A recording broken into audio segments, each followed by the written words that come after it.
चौक पर मौजूद हूँ। चूँकि असिस्टेंट कमिश्नर की जानिब से जो ये शेड जो बड़े हुए थे उनका हुक्म जारी किया था कि इनको हटा दिया जाए, यानी कि इसको जो मशीन है, एक नाम नहीं मेरे ज़हन में आ रहा, उसके साथ जो है हेल्डी भी कहते हैं, हेल्डी शायद कहते हैं, उसके साथ जो है ना शेड जो है उसकी तौर पर शुरू है और तमाम ये चौक से शुरू होंगी और ये मुकम्मल जो शेड जो नज़र आपको आ रही है तमाम की तमाम जो है ना ये असिस्टेंट कमिश्नर की जानिब से हुक्म था कि इसको उखाड़ दिया जाए, शेडें हटा दी जाएँ।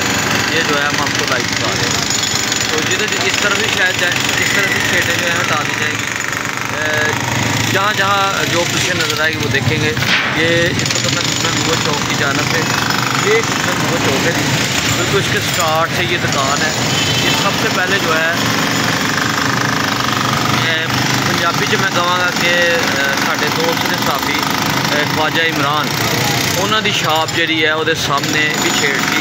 पहले वो बली के बकरे बने ने, मतलब उन्होंने पहले कुर्बानी दी है और उन्होंने बकायदा तौर पर मुलाजम मजदूर लगाते हैं, उन्होंने गल हो गई है। तो बकायदा तौर पर तुम हेल्डी चलती देख रहे हो, आवाज़ सुनी है तुम, हेल्डी की आवाज़ आ रही है, खड़खड़ की टक टक की आवाज़ा शुरू ने।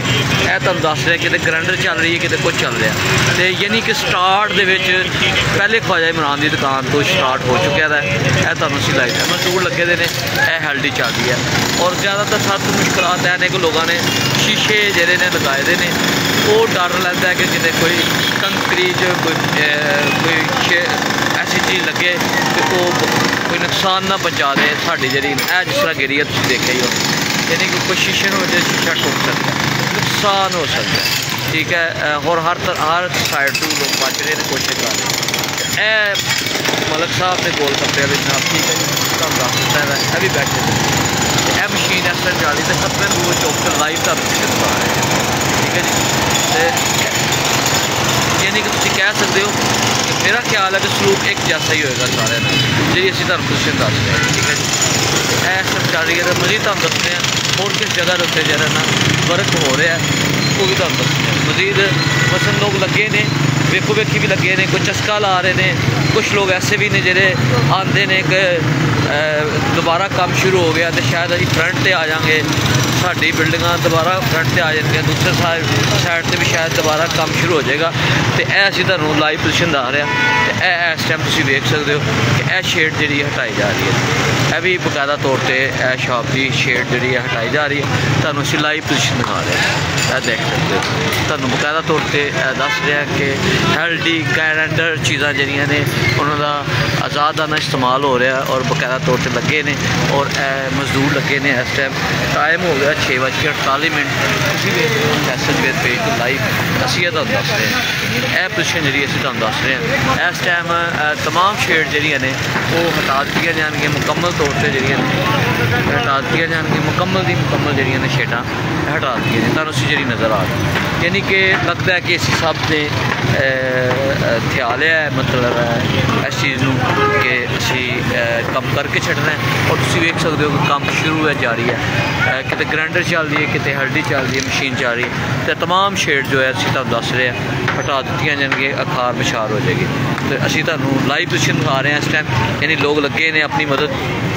असिस्टेंट कमिश्नर ने तो एक्सीवेटर मशीन जी सी वो मंगवा ली सी, तो उन्होंने अगे as a media person request की कि सर मौका दिता जाए, टाइम दिता जाए, लोग अपनी मदद हटा लेंगे चूँकि ज़्यादा नुकसान होने का खदशा है, क्योंकि लोगों के शीशे चीज़ा तो खुद भी कर रहे हैं तो फिर भी नुकसान है। लोग आमदोरफ्त भी है, रोड भी है, लोगों को मुश्किलात भी ने, तो यकीनन मुश्किलात का सामना करना पा रहा तो गुजर रहे। तो तुहानूं असीं लाइव जी पोजीशन दिखा रहे हैं खत्मे नबूवत चौक तो पोजीशन देख सकते हो। लोग लगे ने अपनी मदद तहत और दोस्त जो बाकी भी ने उन्होंने अगे भी रिक्वेस्ट है कि एक पॉलिसी है वो मुताबिक सारे दोस्त तावन कर और यकीनन हटाया जाना। यह ना देखा जाए कि शायद छड़ देंगे तो काम मुक जाएगा, अगर नहीं करेंगे तो यकीनन अदारे फिर उन्होंने खिलाफ को कार्रवाई करेंगे, कोई मामला जरा देखा जाएगा। तो वैसे असी तो यही कहेंगे कि तावन करा जाए, क्योंकि साढ़े लिए सारे साझे ने, सारे बराबर ने, एक जैसे सलूक होना चाहिए। असी तुहानूं पोजीशन दिखा रहे हैं, तो यह तुहानूं जफरवाल तो यदी पोजीशन दस रहे हैं, सतवें नूए चौक तो गल दस रहे हैं। यह सतवें नूए चौक तो जरा आगाज़ हो चुका है और ये बकायदा हेल्डी चल रही है। हेल्डी आवाज़ आ रही है बकायदा तौर पर तुम वेखते हो स्क्रैप जी बन रही है जी। ठीक है जी, एच का मेल ठीक है जी। ये सारियां मैं दस रहे हैं, तुम वेख सकते हो इस टाइम की सूरत हाल है। यह खतमन गोल चौक के मनाजर ने असी ये तुम वेखते हो हेल्डी मशीन जी है बकायदा जोरों शोर न चल रही है और सुबह भी उम्मीद है और कोशिश करा कि अं दसा कि लोग जोड़े ने अपनी मदद तहत फौरी तौर पर इन्हें रिमूव कर लन।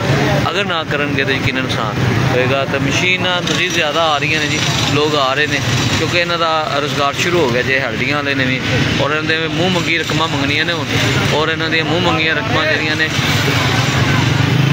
मूँह मंगिया रकम भी मंगनगे और इन्हों की चांदी भी है और इन्होंने नजायज़ फ़ायदा भी उठाना है।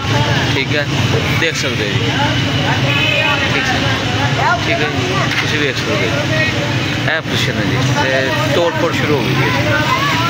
लो जी असी तुहानू दिखाती है पोजिशन काम शुरू हो गया है। असिस्टेंट कमिश्नर के मुताबिक यह हेल्डियां मशीनां हैवी आ गई ने जी असी तुहानू दसा जी चलनियां ने बकायदा तौर पर चलनियां देख सो हैम्बर मशीनां भी कह सकते हो, हेल्डी मशीन भी कह सकते हो, हम्बर के हैम्बल की कहते हो वो मशीनां शुरू हो।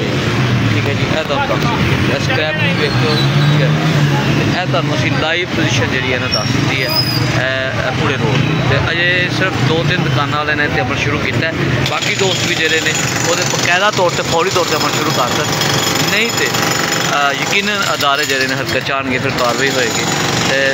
अगर वो कार्रवाई की होनी है एक्सीवेटर मशीन आएगी तो वो ज़्यादा नुकसान होने का खर्चा है।